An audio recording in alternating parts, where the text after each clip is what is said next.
สบายดีสบายดีและสวัสดีพ่อแม่พี่น้องสบายดี FC ทั้งฝั่งลาวทั้งไทยและก็ต่างประเทศเนาะพี่น้องมื้อนี้แท้เฮาก็ไปติดจักจั่นเนาะพี่น้องไปกับสาวทีแล้วก็อ้ายตันเนาะพี่น้องไปหาติดจักจั่นก่อนพี่น้องมื้อนี้ไปได้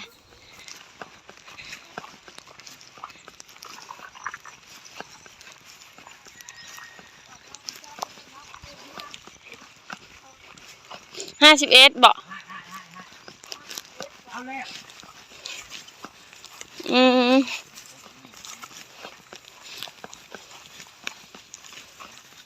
ไล่หนโง่เนาะมาแถวนะโอ้ยนี่สิเห็นแล้วเลยว่านนี่ผัดปลอดภัยได้ว่านนี่นะบิได้ไปนำแถวมื้อนี้ผัดไปแล้วเห็นมา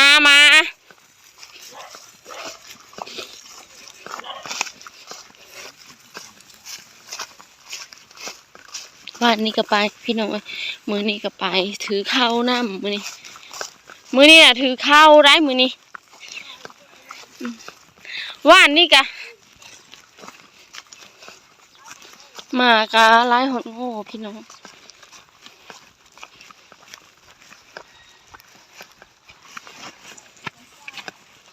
ก็ไปตีจิกจั่นมื้อนี้ก็ไปตีจักจั่นอีกแล้วพี่น้องสองค่ำนะไป3 มื้อแล้วพี่น้องมื้อที่3แล้วมื้อนี้เดี๋ยวเสาร์ที่ก็ไปแล้วก็ไอ้ตันยางทางนาพี่น้องแล้วก็หลายคนไปหลายคนได้มื้อนี้2 4 5 6 คน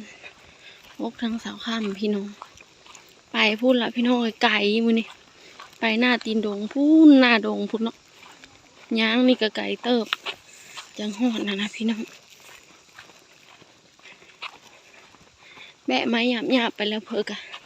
อันเซอร์ตากะโลนะคะสาวที่พี่น้องสาวที่ย่างก่อน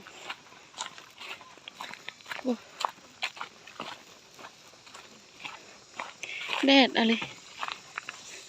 ยังไกลแต่ถ้าได้จังหอดวันที่จักจั่นนะพี่น้องเมื่อวานนี้ก็ไป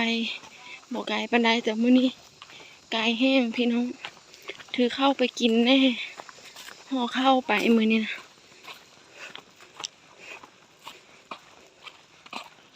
ผู้สาวที่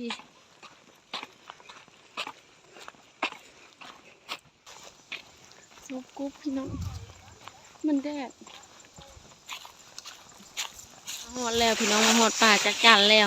ย่างจนเมยพี่น้องเอ้ยแบบอันนั้นเข้าห่อกับห้อยไว้นี่อันนี้ธงของนั่งที่อันนั้นธงของเขาไอ้จันแล้วก็ของเขาเมฆคันแน่แล้วก็ดีอันนี้ธงเขาข้ามพี่น้องหน้าห่อเข้าแถวอันนี้ตุกน้ำเนาะพี่น้องห่อเข้าที่ทางลุงผูกพี่น้องเอากระเป๋าเฮ็ดคักปัญญังเขาคำอันนั้นกระตาเมฆคันผูเขาไอ้จันติดอยู่พุ่นแล้วพี่น้องเขายังเศร้าอยู่เขาเมื่อยจะน่าจะไปติดเห็นอยู่บ่ไอ้ตันสูงอะไรเนาะมันยังบ่ลงต่ำเนาะยังบ่หง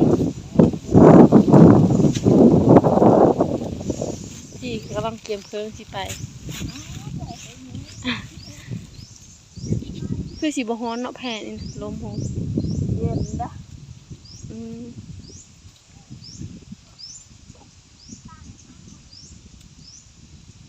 เอ้าคือจัง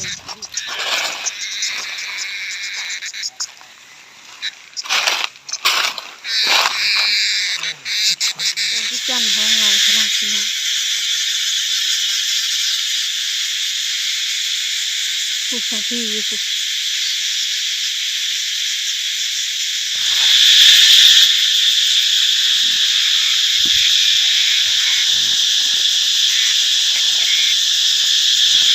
นอกพี่น้องแถวกงไม้นี่หลายทั้งแม่อีทั้งจักจั่นพี่น้องผู้ท้องหลายเลยมันอยู่พี่และพี่น้องไอ้มาตินดงพี่น้องเด้พี่น้องอะไรตัวนี้ใครแน่แบบนี้เสียเนาะมันเฮามาไกลกันจิกจันหลายเลยเบิ้งพาพี่ติดพี่น้องแน่มานอยู่ได้ตกกะที่มือแรงติดต่ออีเนาะ บ่เผามือค้ำๆจังมือคือสิได้หลายอยู่ดอกมันจิกจัดหลายมัน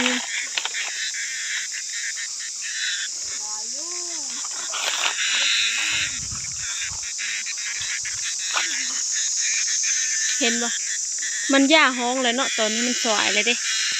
มันงงๆแซ่บไปเนาะคุณยังอยากกินมันนั่งกินข้าวแล้วพี่น้องที่เฮากันเนาะพากันย่างมื้อแล้วบัดนี้เพราะว่าอันให้เฮาบ่ได้ติดตอนแรกสำหรับพี่น้องติดตอนเช้าแล้วก็พากันย่างนะพี่น้องพากันมื้อเพิ่มบัดนี้เดี๋ยวพี่น้องจักจันเช้าค่ำก็ได้ประมาณนี้แหละพี่น้องมันเยอะแห่หั่นนะพี่น้องทรงนี้เนาะ